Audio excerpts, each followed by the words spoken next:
Morning. I'm going to show you a little gluteal routine for your, obviously, gluteal routines for your glutes, without equipment and with equipment. So we're going to use a stability ball and a foam roller. So depending on what you've got at home, if you've got one of these, obviously fairly cheap, you can get from supermarkets, Argos, online. These you can get from physio supplies, Pilates websites, places like that. So they're pretty easy to get hold of. But if you don't have any equipment at all, we're going to get these important glutes working.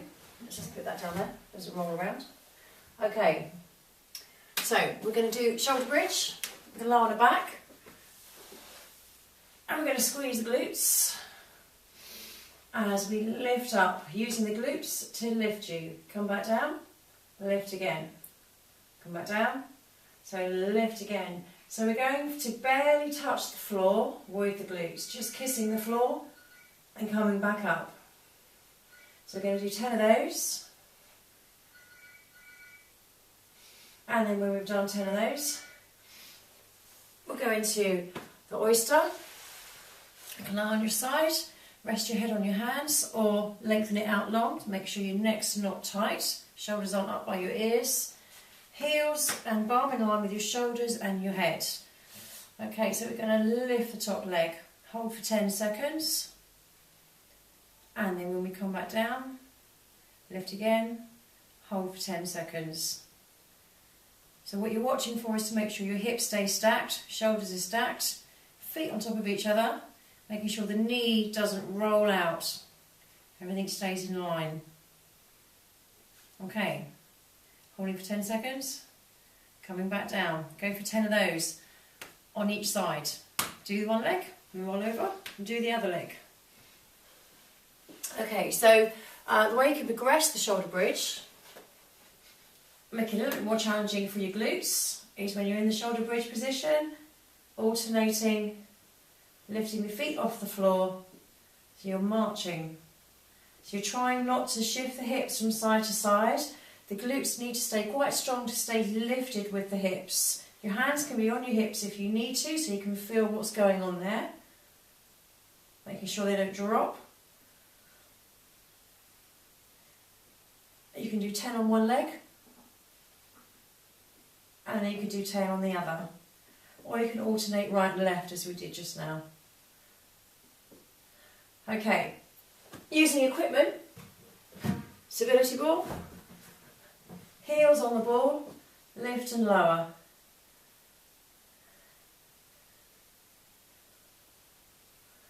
And then progressing from there, pressing the feet onto the ball. Marching is a lot harder. Making sure that ball doesn't blow away with you. Whoa. And then pressure, if you don't want to do the marching, you can take the ball out, heel on the ball, and you can lift one leg, come back down. So you're using one leg to lift and lower. 10 on one side, and then go for 10 on the other. Pressing the heel into the ball. Try not to overactivate the shoulders, staying relaxed in your upper body. And stay even with the weight of the foot, so you don't roll the ball away from you. Okay, there's your little progressions with the ball, and how you can use that. If you've got a foam roller, use it the same as the ball, just place it on top of the feet.